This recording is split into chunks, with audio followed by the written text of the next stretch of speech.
Cannabis Common Sense, the show that tells the truth about marijuana and the politics behind its prohibition.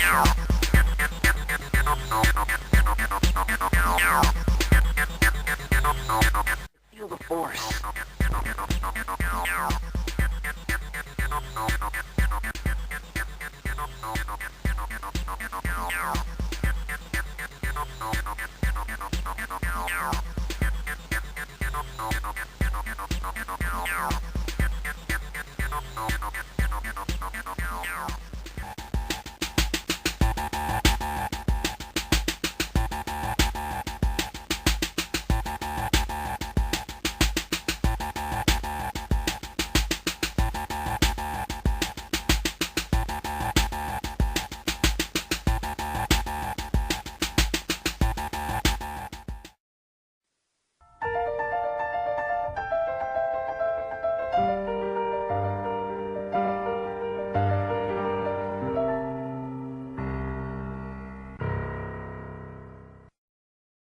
The cannabis plant grows almost anywhere. It is found in Asia, China, Malaysia. It's found in the Middle East, it's found in Africa, and it also grows, of course, in Europe and the US.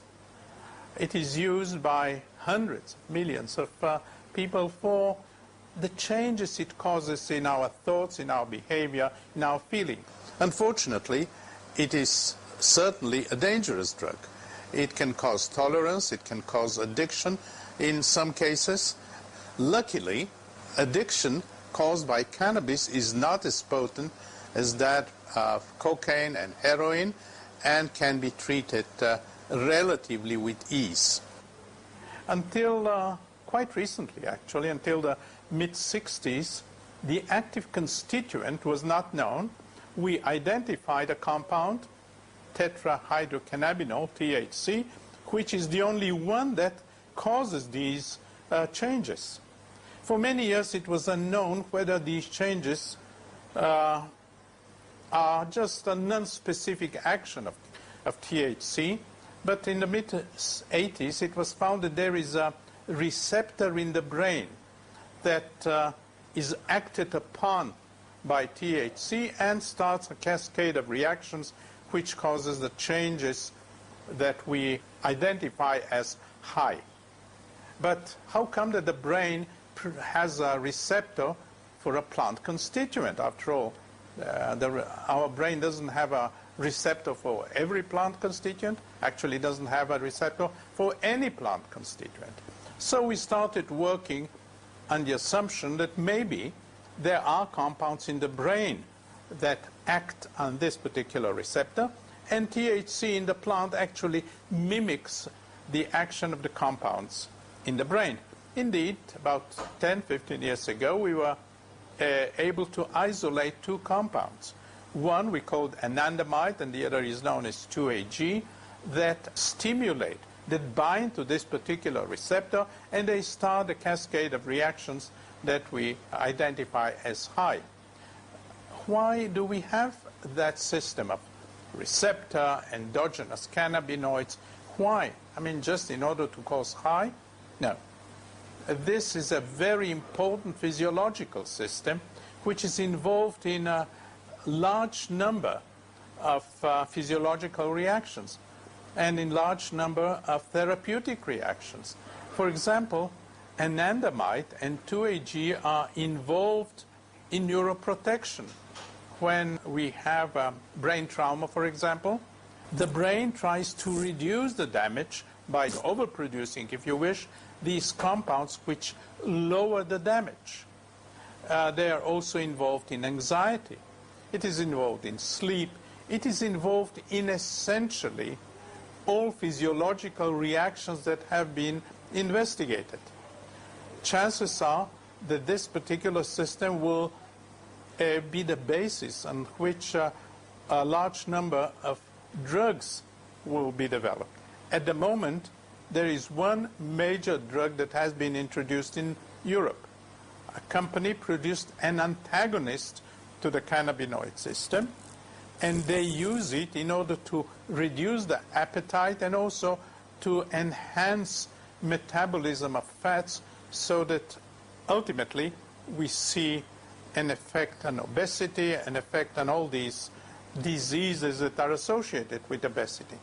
Many other companies are working on many different aspects of cannabinoids, for example, inflammation, neurological diseases, maybe Alzheimer, and I assume that within the next 10 years we shall have a whole array of new drugs, as many companies are at present working on all these aspects.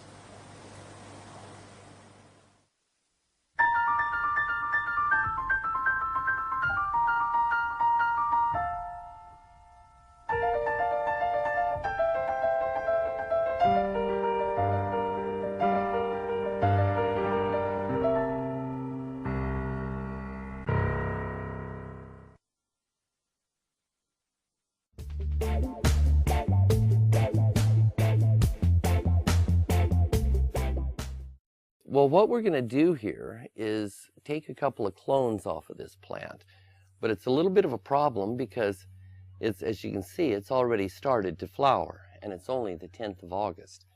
But what I've done is I've gone in here and I found a couple of them, like this one here. I can make a clone out of this cutting here, and a couple of more of these small ones right down inside. Here's a couple of them here, and they don't have a lot of little hairs on them. They've just started to hair up, but these really aren't going to amount to much, so I can take those and make cuttings. And in order to do that, I'm going to take this my Swiss Army knife and just cut this off, and then I'm going to lightly scrape it like that, and that light scraping will help it initiate roots. Okay? And then the next thing I'm going to do is just trim this off here. Notice I trimmed it nice and tight. I'm going to take this leaf and just cut it in half, a little bit more than half actually. And then I'm going to do the same thing with this leaf. Now, it's still got the leaves, but it's going to transpire less. And when it transpires less, that'll give it a chance to develop some more roots. So I'm going to take this cutting right here and set it in a glass. Now this is a glass of purified water or distilled water. It's a glass of distilled water here. So let's take another cutting. We'll do this a couple more times, 3 more times actually, and then we'll go to the next step.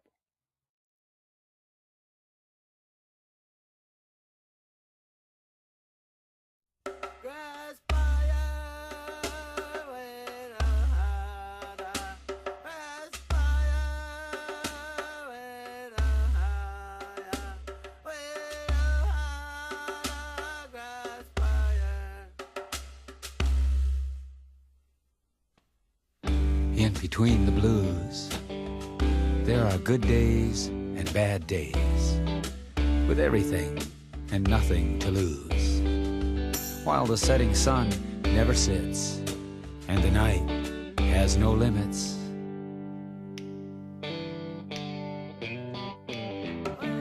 The void between freedom and free, dealing with the unnatural reality. A need to see, a need to be. Grass fire, my DNA needs THC. Grass fire in a world that yearns. That's the way this fire burns. Like a grass fire.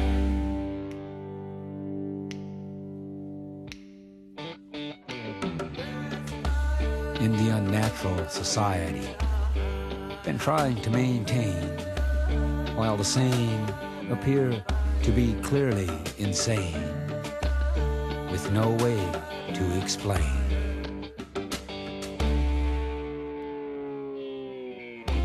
Outlasting the great lie, a sparking spark does my mind. Grass fire, pulling the sky, breathing in sativa's design,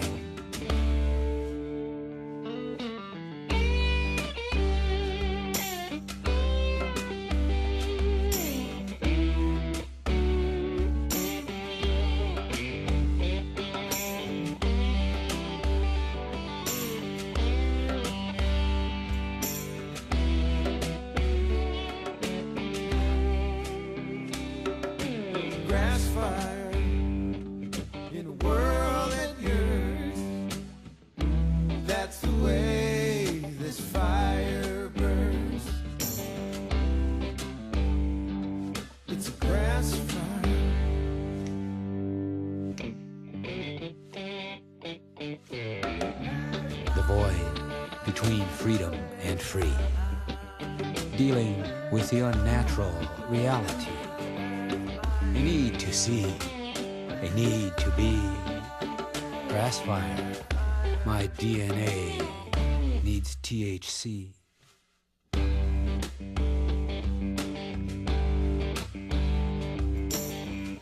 Dreaming of long times past, all that those times brought, looking to the heart of tomorrow. Grass fire in a world that yearns, that's the way this fire burns.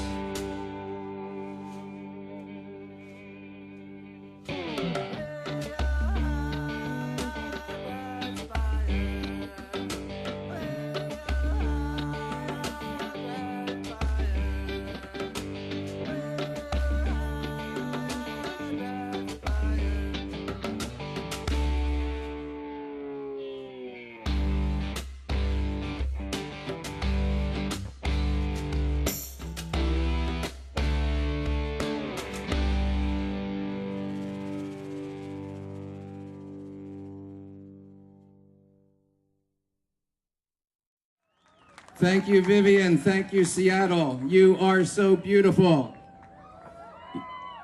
Yes, give yourselves a hand.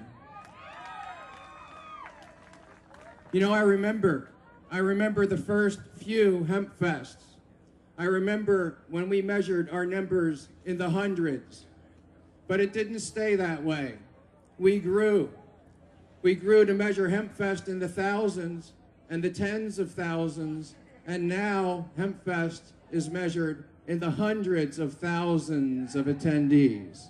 Yeah. And you know, the progress of our movement has mirrored the growth of HempFest. Since the beginning of HempFest, we've passed medical cannabis laws in 17 states. And there's more to come this year.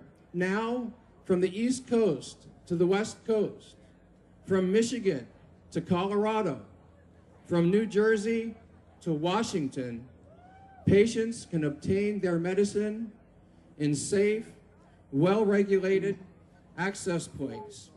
They no longer need to negotiate the perils of the underground market. They no longer need to worry about getting short-weighed or getting contaminated medicine or having a knife or a gun pulled on them.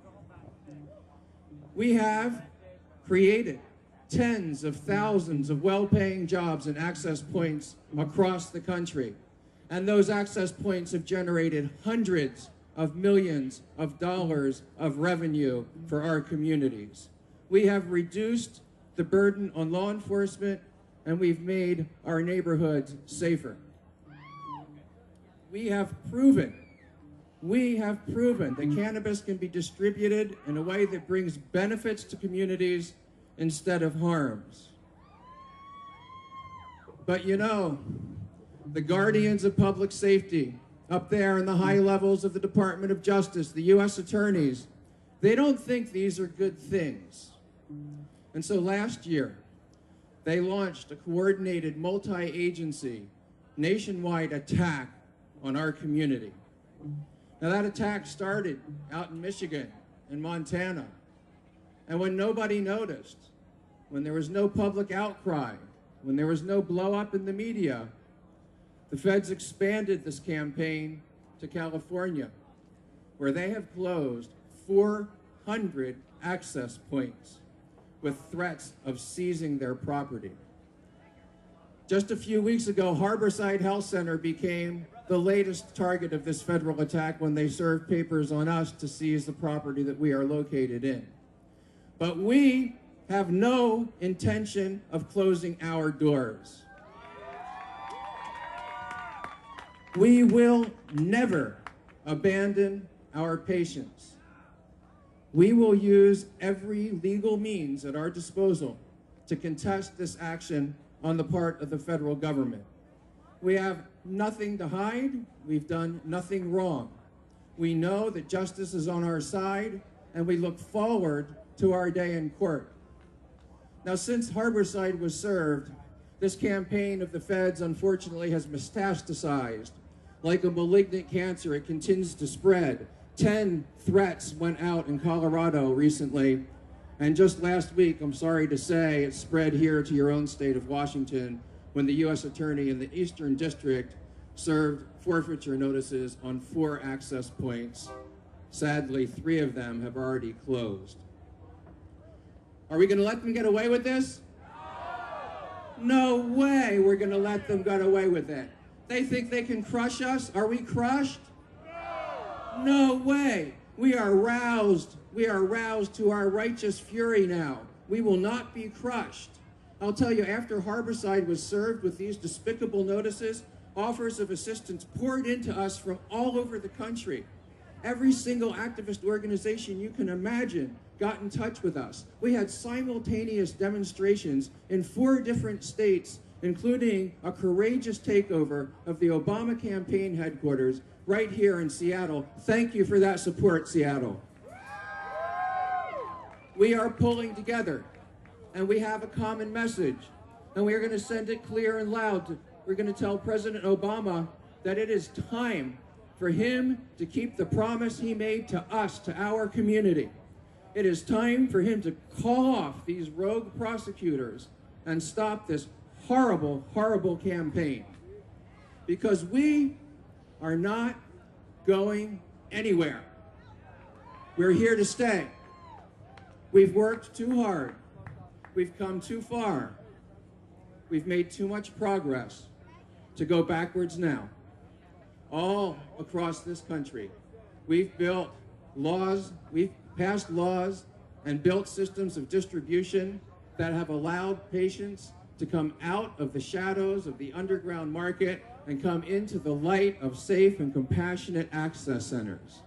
We've come out of the shadows, we've come into the light.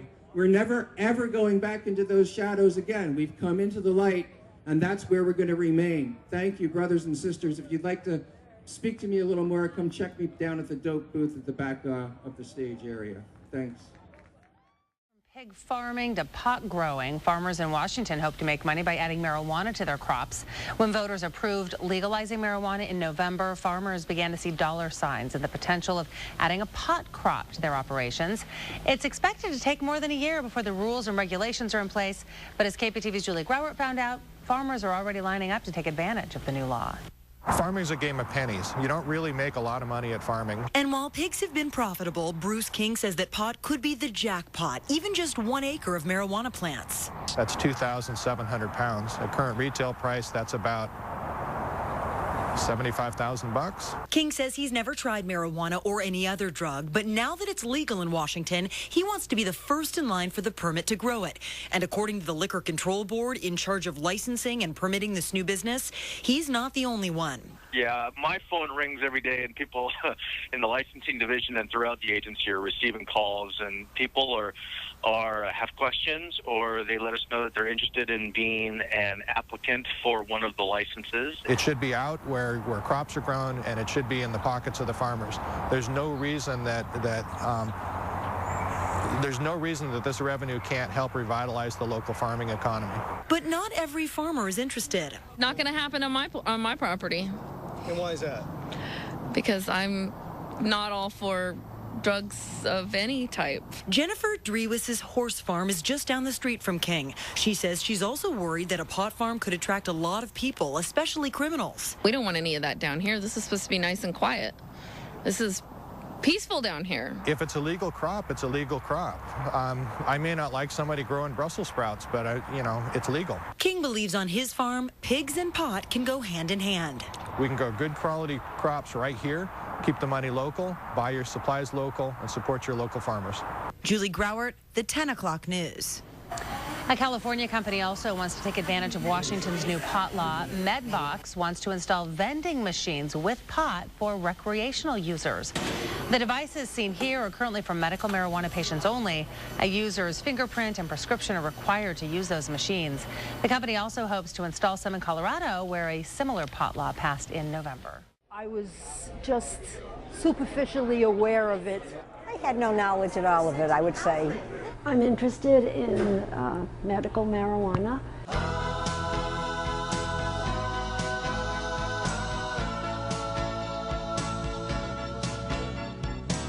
what I'm going to do. How about we pass a resolution? That's not a bad solution. I'm Robert Platshorn, and I'm the founder of the Silver Tour and the man who spent more time in prison for marijuana, a nonviolent offense, than anyone in the history of America. I was in federal prison for 30 years for smuggling marijuana. When I got out of prison, the last thing in the world I expected to do was become an activist. Tax medical marijuana. Nobody speaks to seniors. When Prop 19 was defeated in California, I looked at the exit polls and I saw that seniors voted 65% against. That's my generation. We invented marijuana as it's known today. I mean, we were Woodstock. The list is so long of things that can be treated with cannabis. People with arthritis, people who have trouble sleeping, who would like to be able to smoke a joint and go to sleep. There's a medicine that can't do you any harm. No one has ever died from marijuana. The savings to the taxpayer, to the drug user, to the insurance companies is billions upon trillions of dollars. I learned today that many of my friends who have disabilities and are incapacitated can benefit from medical marijuana. Please, let me sign a letter to my congressman. I'm old. I can't wait. We need this stuff now. And how come you didn't bring samples? I'd like to try it. I would really like to. I have many medical problems. I don't like the fact that you have to smoke it. If I could take it in a pill or some other way, chocolate candy. I have requests from every state in the union to bring the Silver Tour. And when we can find enough sponsors, that's what we're going to be doing. All we really have to do is allay their fears. We don't have to sell medical marijuana. These guys smoked it back then. They know that it's pretty good. And if you can go to bed with a smile, you're so much better off. But I know that when I smoke a joint, the pain is going less, I start to burp, the tension in my belly is disappearing, and I don't feel nauseous anymore. So then I'm able to do the normal things of life, and otherwise I would be inside all the time, and my horizon wouldn't be much further than the edge of the toilet pot.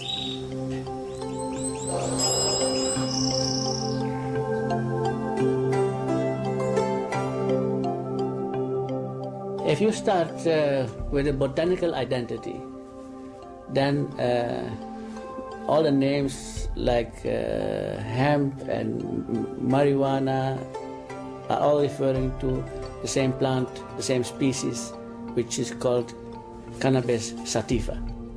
In the 50s and the 60s, we had still a so-called species, Cannabis indica. And that's referred to the fact that Cannabis sativa was known in Europe as the plants from which one produced fibers. And the plant cannabis plant, which was called Cannabis indica, mainly coming from outside Europe, let's say India. And it was known that the resin of cannabis was much richer in that species. During the colonial time that Britain was in India, it was the British physicians that came to know cannabis. They have been introducing it as a drug to fight pains, to Europe. And if we go into European history, we see that witches have been used much earlier than that, the hemp. So the witches in Europe and the Indo-Germanian era were familiar with cannabis in that sense of as a medicine, as a drug, having effects that are more than today. This use came into the professional pharmaceutical circuit, and that's how it came into the European pharmacopoeias. as a drug. A pharmacopoeia is a law book of medicines. So if something is accepted as a monograph, an article in the pharmacopoeia, it has a legal position. And this is how cannabis came into European drug arsenal. And the new era that we enter, that we have entered, by studying genomes and studying proteomes, that are the proteins and the genetic properties that we have that are basic to us. We are going to enter the new era in terms of that there are not only 500 sites where a drug can be active, but 10 to 50,000 of these sites where a drug can be active. That's characteristic for the new era that we have entered. And plants can play a major role in this process.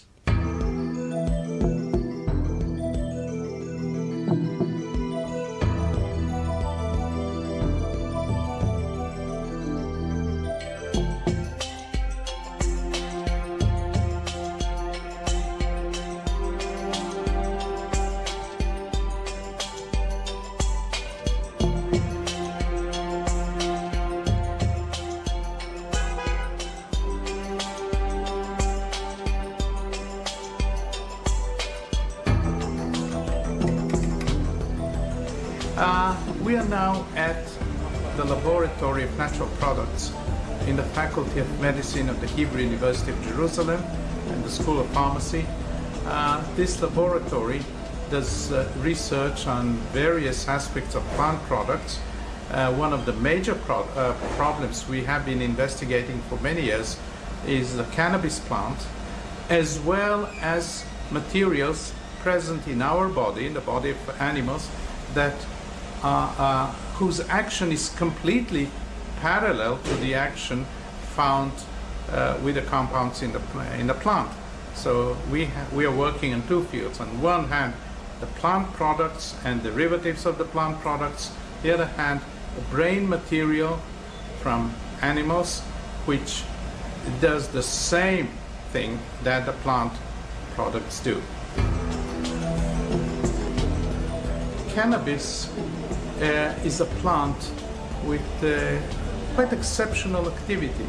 There is no other plant that has the same constituent and has the same activity.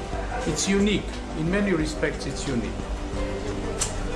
When an MS patient, as a matter of fact, anybody who smokes cannabis, at least one of the compounds present in cannabis, tetrahydrocannabinol, which is the active compound in cannabis, goes into the brain, goes into to the nerve cells, and binds to the receptor, to the cannabinoid receptor.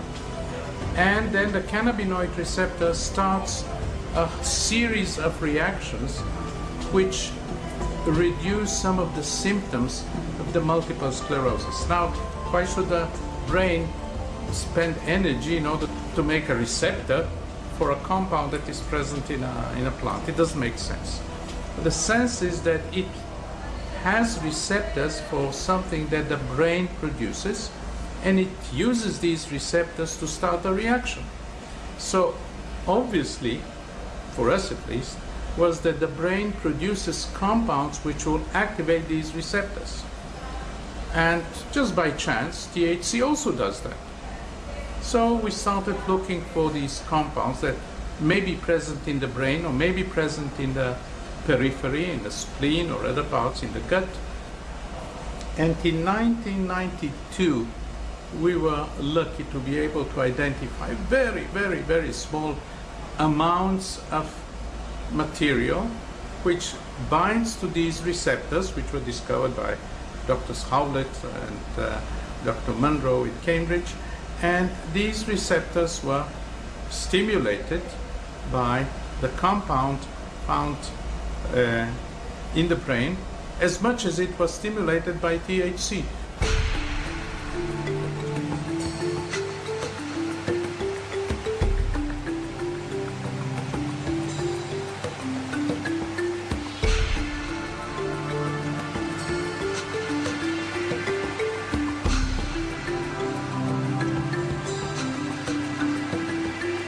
author of Understanding Marijuana, Pot Politics, and the Parent's Guide to Marijuana. Mitch.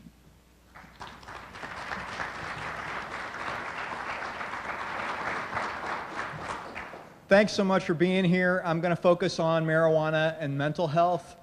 In all honesty, without marijuana, I wouldn't have any mental health. I do want to play up some of the biggest myths we're getting in the media most often. In particular, this idea that marijuana is going to create schizophrenia. I've reviewed this literature, and it's the one I want to spend the most time with you about. Yeah, there might be a subset of people who, if they're really marijuana involved really early in life, they might actually say that they use words in strange and unusual ways. The problem is that's not schizophrenia. For depression, almost every study has been confounded with either self-medication, people are depressed and they turn to cannabis for relief, or in fact they include medical users in their data sets and discover that, what a surprise, people with cancer and AIDS are depressed. Finally, the risk for dependence, which is the one that actually might have some data in support of it, except as soon as you start comparing it with every other drug, particularly tobacco and alcohol, you discover that the risk for dependence is markedly lower for everything except LSD, which, in all honesty, who wakes up and says, God, I'm really jonesing for some acid? So the ONDCP says marijuana can trigger psychoses. There was a huge meta-analysis in The Lancet, except when you start looking closely, there are really only 7 studies in there, and only one of them actually looked at schizophrenia. 6 of the 7 didn't require any impairment. So you could just be kind of a weird dude and still functioning absolutely perfectly, and you would get put in the schizophrenic group. Only 4 of the 7 actually had significant results. 3 of the 7 did not, but nobody mentions that when they're, writing for the UK's Guardian newspaper. Here are all the studies, and what a surprise, they don't look at schizophrenia. They look at schizophreniform disorder, this kind of schizophrenia light, if you will, that's really just, hey, once in a while I do some weird things or have some strange experiences. What a surprise, pot smokers say yes to that. All the rest of them just basically took any symptom that might be categorized as psychotic and put those folks in the psychotic group. The Swedish data is the one study that had a schizophrenia result. And what a surprise, 6 of the 7 also had absolutely no impairment required. You could be completely functional, paying all your taxes, never in any trouble with the law, and still be in the pathological group. This overall effect size, this 1.41 that's turning into all this big news, if you're an epidemiologist and that number is below 2.0, you usually don't even get to publish your data. But because everybody was so excited about this, sure enough, it happened. Incidentally, a new study just came out showing the link between cigarettes and mental illness, and the risk ratio was 1.61, but we don't have any move to make cigarettes illegal, thank God.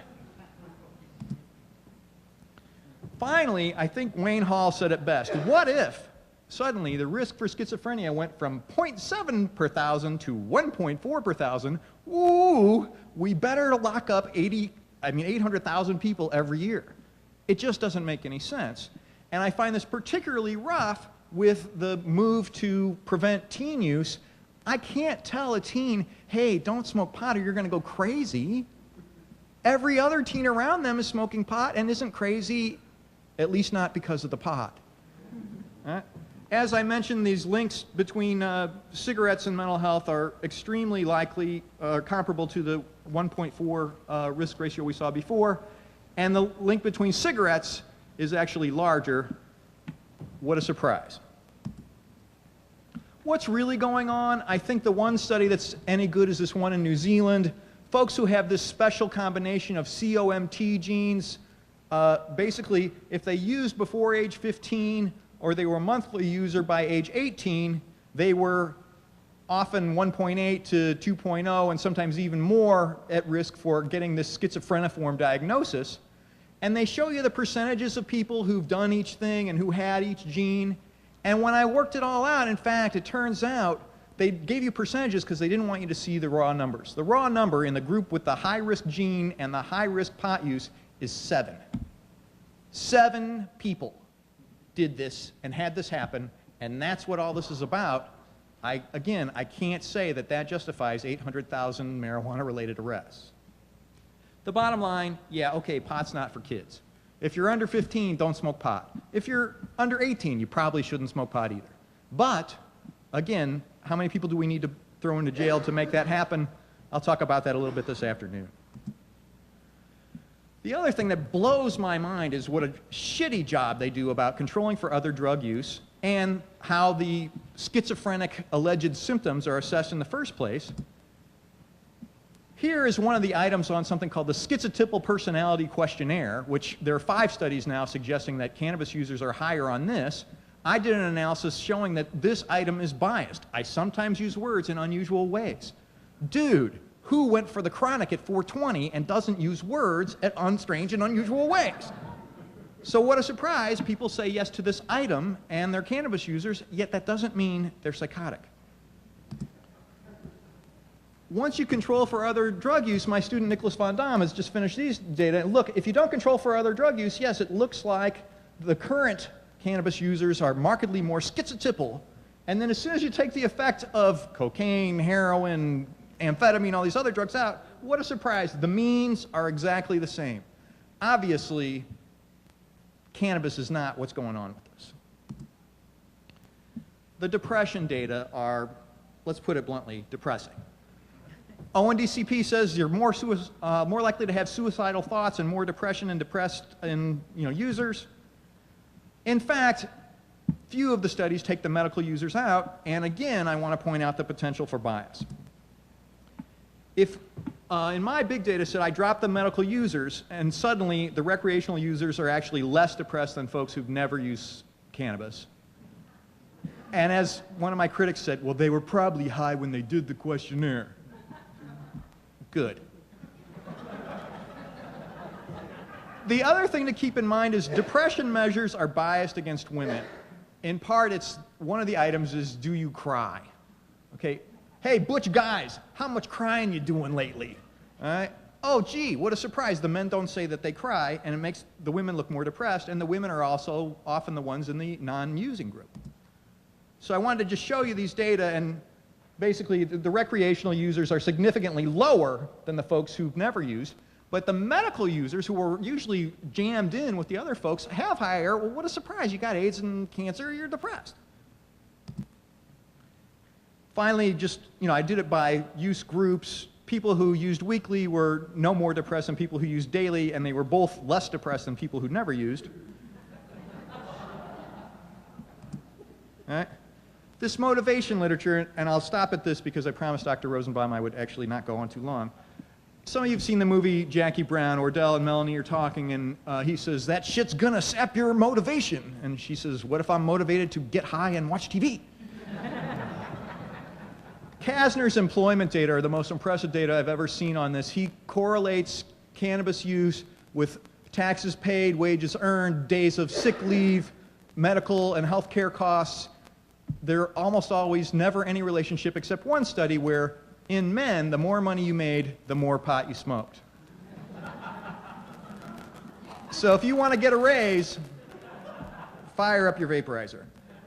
The bottom line is, I'm just going to cut to my sort of take-home message. The dependence rates, these are from the national data sets. Marijuana is less dependence-producing than all of these drugs. And then my student Bob Gore and I just asked 700 mental health professionals to rate dependence risk for all these drugs. Cannabis and caffeine are right about the same. And in truth, I'm a caffeine addict, I got to tell you guys. I need to turn it over to God or something. I mean, just... But thank goodness I can actually kick cannabis without getting a headache. All right. Finally, marijuana does not make you mentally ill.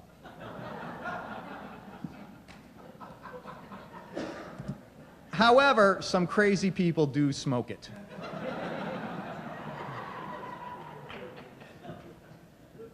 So first and foremost, I'd just like to say, given these data, I really want to make sure that nobody ever goes to jail for owning a plant.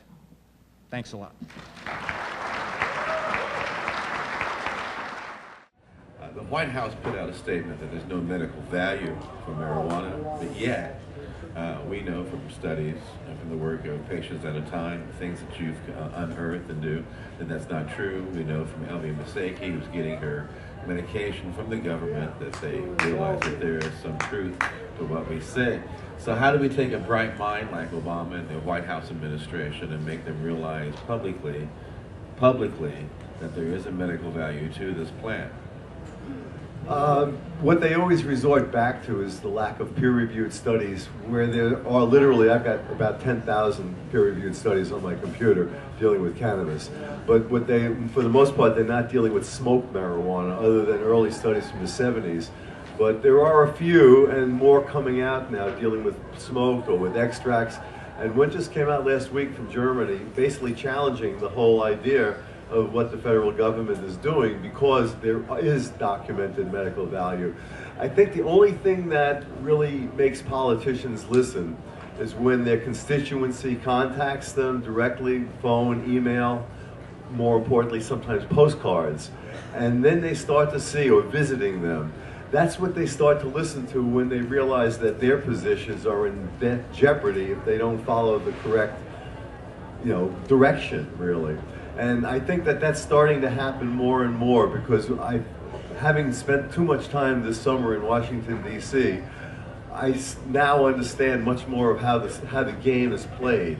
And if we can all learn how to play the game better, then we're going to have a magnified impact on changing things quicker and easier. So I think it's up to the voice of the people to make it happen. Further ado, Dr. John P. Morgan.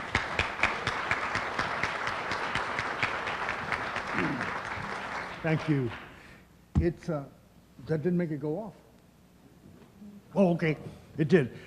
It's a pleasure to be on this panel, a real pleasure, despite the fact that none of the talks are related much one to another, but it's still a pleasure. My title is Plants, Medicine, and Drugs. Human therapy begins, historically and other ways, with the consumption of herbal agricultural products. We search for plants as drugs, as we search for plants as foods. Somehow, somewhere, humans found it positive to ingest preparations from the cola nut, the ephedra species, the cocoa bush, cannabis, opium, tobacco, foxglove, and even willow bark. Now, pharmacology, the formal study of therapy, begins with the study and understanding of the chemistry of the plant preparations that we've talked about, and the reaction of those plant preparations with biological tissue, with human cells in the human body. I'm going to, at this point, rapidly skip over approximately 1,000 years and tell you that the plants yield chemicals. The chemicals bind to substructures on human cells, which pharmacologists have come to call receptors. We have receptors in our body. No reason we shouldn't respond to drugs, because we have receptors that bind the chemicals of the plant. That chemical receptor binding of various sorts, various cells, various chemicals, changes the function of the cells. And of course, if we find that change positive, we're prone to go back to that plant and try it again. And in fact, if we find that plant positive enough, we go back and pick and identify the best ones and plant the seeds from that. So that over human history, there has been a tendency to find the desirable plant, convert it to an agricultural product, make sure you have plenty of it, and spread it throughout the entire culture. But remember, the issue is the chemicals in the plant, or the chemical in the plant, that binds to the human cell and changes its function. I said I'd skip over 1,000 years.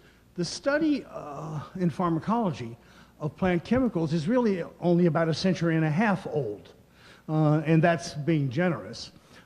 We analyzed morphine and coca in early parts of the 19th century. We had some idea of what the structure was like.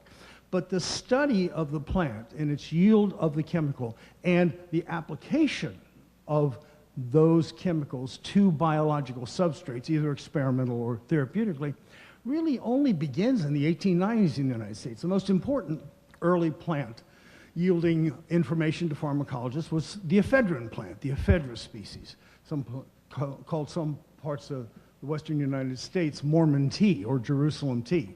So the interest in early pharmacologists in the ephedrine plant led for them to study the structure of the chemicals from ephedrine and find out what they did to human cells. Okay, now I'm going to change and talk as an introduction about the opium plant. What's in the opium plant, which humans have been using for thousands and thousands of years? And of course, they used them for thousands and thousands of years before they knew what was in it. But I'll quickly skip ahead and tell you that the most important chemical in the opium plant is morphine. Morphine makes up approximately 10% of the weight of the opium plant, maybe 15% in some extraordinary species. It came as no surprise to me when I looked in some old opium books to find out people extolling opium from certain places. The opium from Afghanistan was better than the opium from Egypt, which was better than the opium from Java. And people had really strong feelings about the kind of opium you should smoke. The reality is, probably all that mattered was the amount of morphine in that particular plant. Now, does opium have other characters, other chemicals? It certainly does, and I want to mention only a few. It has some alkaloids, chemicals related to morphine. There's a little codeine in the plant, which doesn't matter very much because the morphine predominates. There's also a compound called thebaine, which is similar to morphine and can be used for the synthesis of other chemicals. So once pharmacologists and chemists elucidated what was in the plant, they could manipulate what they found and make other chemicals. The first semi-synthetic chemical was heroin. Heroin is made by a simple chemical treatment of morphine. We use thebaine and codeine to synthesize such things as oxycodone, Percodan, hydromorphone, hydrocodone. So we have a large number of chemicals which are fairly valuable, which we've made by looking carefully at the structure of the plant and manipulating the chemicals that are in there. There are some other chemicals in the opium plant which don't matter. Interestingly enough, there's one other therapeutically important chemical in the opium plant which has nothing at all to do with a sedative narcotic property. And that's a funny drug called papaverine, which happens to be in the opium plant. But searching the opium plant led to other kinds of therapeutic issues. So now, let me quickly say to you, there are 4 kinds of chemicals that bind to the opium receptor, to the opiate receptor in humans. One is, of course, morphine and the other constituents of the plant, codeine, morphine and codeine. Secondly, there are the semi-synthetic chemicals, which we make from things in the plant. They bind to the receptor, and that's oxycodone and hydromorphone, the stuff that's in Vicodin, hydrocodone. Now, once pharmacologists and chemists learned about the constituents of the plant, what could they do? They could synthesize other chemicals. So we have a group of chemicals which are useful in the treatment of pain and other conditions, which we made with the lesson of the structure of morphine. What are those chemicals? Methadone, propoxyphene or Darvon, fentanyl. These are chemicals which bind to the opiate receptor and cause important changes, even though they may not bear much resemblance to morphine, but they bind to the opiate receptor. Now, there's a 4th kind of chemical that binds to the opiate receptor. I mentioned what's in the plant. I mentioned semi-synthetic products. I mentioned completely synthetic products. The other kind of chemical that binds to the opium receptor is made, strangely enough, by the mammalian brain.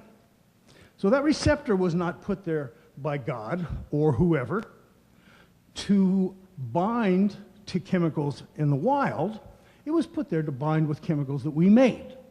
We make morphine-like compounds on our brain, which bind to the opioid receptor, endorphin, encephalin, dynorphin. These are compounds that are part of our normal physiology and explain the presence of the structure, of the opiate structure. Now, with whatever time I have left. You have about 7 minutes. Oh, excellent. 7 whole minutes. God almighty. Let me tell you a joke. No, I won't. Let me switch to talking about the plant which in fact brings us here today. Now, for a long time, all over the world, thousands of years, people have been ingesting the cannabis plant, products of the cannabis plant. They sometimes made beverages. They sometimes made preparations difficult to make by scraping the resin off. They'd sometimes smoke the leaves. They did a variety of things for thousands and thousands of years. Now, of course, the process that I described, people becoming interested in the chemistry, pharmacologists becoming interested in the structure of chemicals that were found, the manipulation of those structures, the finding that those structures bound to receptors in the brain, and the finding that we make something that binds to those receptors as well. There are endocannabinoids, the same 4 that I talked about with opium. Now, the cannabis plant is it's a synthesizing machine. There are probably more than 60 cannabinoids in the plant if you analyze them carefully. There are also a few cannabinoids that only exist after they've passed through the mammalian liver. There are a few cannabinoids that we make that are not found in nature, and some of them actually even work. But by and large, most of the activity of the plant is attributable to a single chemical, delta-9 THC or THC. There are other chemicals in the plant that have some activity, but again, their concentration is so low that we assume most of the activity is generated by the delta-9 THC. Now, the process I talked about before, can we make chemicals that resemble delta-9 THC and see if they're better, easier absorbed, work at lower doses, work at higher doses, can be delivered in some other fashion? Well, of course we can. In fact, some of the first experiments ever done were on an unusual compound called synhexyl, which is probably a semi-synthetic cannabinoid. That's back in the 60s and 70s. Then I want to talk just for a short time about an interesting compound. People knowing this history, knowing that people love to use the cannabinoid plant, began focusing on the history, and Dr. Meshulam is the most important person to identify THC and the other cannabinoids. Then in the 1970s and early 80s, a drug company in the United States named Eli Lilly began to work very hard to make a synthetic cannabinoid that would bind to the receptor and cause some of the positive effects of the plant. It's interesting, you should know that in the 70s, people at Eli Lilly were well aware of the reputation of THC or raw cannabis to decrease nausea and vomiting, to change appetitive behavior, a variety of other things. So in 1985, the United States government approved the marketing of a synthetic compound called nabilone. Some of you have heard of nabilone. It was marketed in the United States in 1985. The most interesting thing was, very illustrative, Eli Lilly gave up on the marketing of nabilone because our friends in the DEA insisted that nabilone only be marketed with the rigors of it being classified as a Schedule II drug, which meant the companies had to account for it. It means physicians had to account for its prescription. It means that it had to be held under lock and key. So the rigors of being a Schedule II drug caused Eli Lilly to say, screw this. And they quit. They withdrew the compound from the market in 1989. I tell you this point because it is an important illustrative of the fact that it's importantly illustrative that the DEA and our governmental foolishness gave people searching for other benefits of the cannabinoid the same kind of trouble they gave to farmers. In other words, we can't have cannabis because we're keeping that illegal, and we can't have nabilone because it needs to be classified as a Schedule II drug. Now, nabilone was then marketed in Canada by a company who bought it from Eli Lilly, and interestingly enough, in the year 2006, this company, the Valiant Company, applied for marketing in the United States again. So nabilone is now available in the United States again, sold as Sesamet. I don't think much of it is sold, but it works perfectly well. It binds to the cannabinoid receptor, decreases nausea, that's its main indication. Now, When one begins to work with the chemical in the plant, one can make many, many different versions of that plant. First of all, one can synthesize the plant, can synthesize the chemical. We synthesize the THC that's marketed in the United States as dronabinol or marinol. We've synthesized other cannabinoids. There's an interesting Pfizer compound called levonantradol, which appears to be an excellent pain reliever, but Pfizer's not interested in trying to move forward with the marketing because of the difficulty that occurs when you try to go against the DEA and the government by marketing a cannabinoid-like compound. I want to thank you for watching again. We have John Cornett and Stash ready to close out on another song. Thank Andrea for coming on. And Andrea? Sorry. Andrea, I'm sorry. Sorry. And we'll be back next week to help us restore hemp. This is a little song for our traveler that we talked to earlier. Only we're going to change it a little bit. All right. Oh, come on, baby, don't you want to go? Well, come on, baby, don't you want to go? Back to that brand new place, Sweet Bud, Colorado.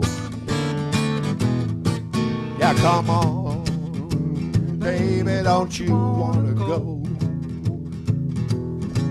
Oh, come on, baby, don't you want to go? Oh, back to that brand new place, Sweet Bud, Colorado. One and one.